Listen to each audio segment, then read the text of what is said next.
This is the new Motorola Razr, a foldable phone that you can flip to close with a satisfying snap, and one that feels half the size of modern smartphones. But most importantly, this phone plays on your nostalgic feelings.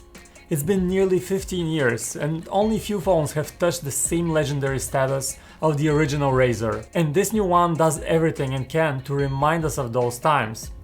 First things first though, let's talk about the folding and that screen. Motorola partnered with Lenovo for the development of a unique hinge mechanism. What's most interesting here is the fact that this display folds within the Motorola Razr and it folds flat, no space left for debris to enter and scratch that delicate plastic screen. Opening it, however, is not quite as easy as it used to be 15 years ago on the original Razr. While the new Motorola Razr can technically be opened with the flick of your thumb, the heavier spring mechanism makes it a bit harder and definitely increases the risk of dropping the phone accidentally. You'd be better off using both your hands to open it most of the time. When folded, the Motorola Razr is so compact that it's almost surreal. We had to double check our pockets just to make sure the phone was indeed there, and we can definitely get used to not carrying a giant device.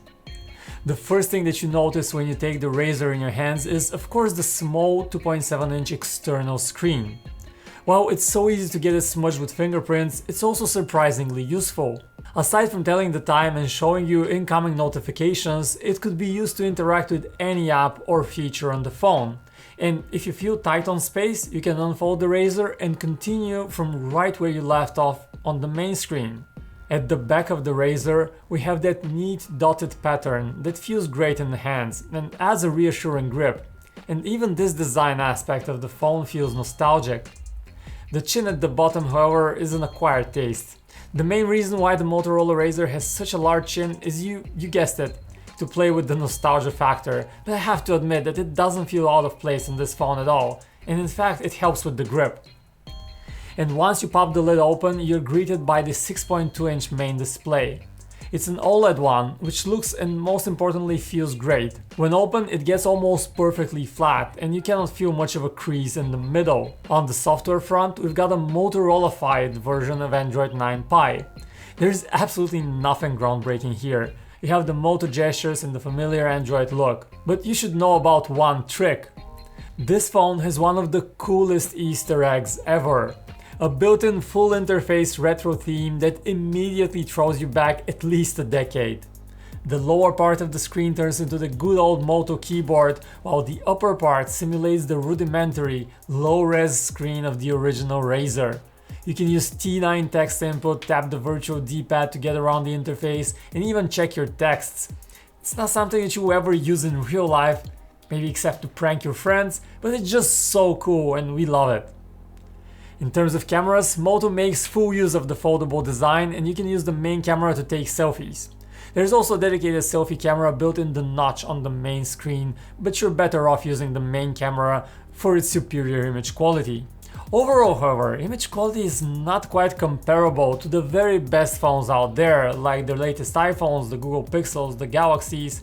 These are our first impressions, stay tuned for the review. This new Moto Razr is all about nostalgia. And you really shouldn't just judge it by the specs sheet. But who are still kind of disappointed to see mid-range specs on a phone that costs $1,500. It lacks a flagship chip, but from our brief time with the phone, it actually felt very capable and quite snappy. The only real concern one might have here is the battery life. While the company promises a full day of battery endurance, heavier use might drain it even faster. Finally, we should say that yes, at $1,500 the Motorola Razr is definitely way too expensive. You can look at it from value for money perspective and it's absolutely not worth it. But for the nostalgic ones, the dreamers, it's a cool proof of concept that sets the stage for something much bigger for Motorola's future. It's also a foldable phone done right, showing that foldable phones don't need to be those quirky monstrosities that look so unnatural and unwieldy. The Razr is quirky in its own way, one that makes it hard to fault it for anything. Put shortly, this is the most awesome, terrible phone that we have used, if that makes any sense. And this wraps up our first look at the new Razr. What do you think about it? Would you be willing to spend extra to get this one? drop us a comment, hit that like button and subscribe to see more from us. My name is Vic, this is PhoneArena, I'll see you in the next one.